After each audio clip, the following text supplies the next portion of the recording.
Сәлем достар, бүгін біз математика істейміз. Сынауымызға тіркеліп қойыңыздар.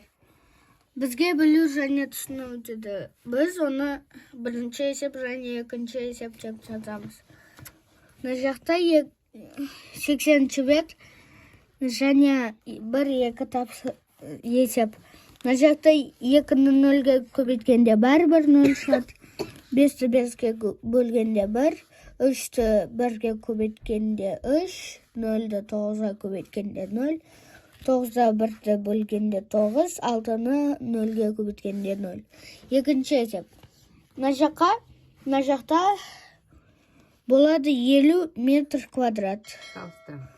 Ал мына жақта метрге айналдырсақ 5-ақ метр болады. Сол үшін 50 метр көп 5 метр деді. Ал мына жақта метр дециметрда көп. Сол үшін 9 метр квадрат 8 дециметр квадратта көп. Ал мына жақта 35 метр квадратты 7-ге бөлгенде 5 метр квадрат болады.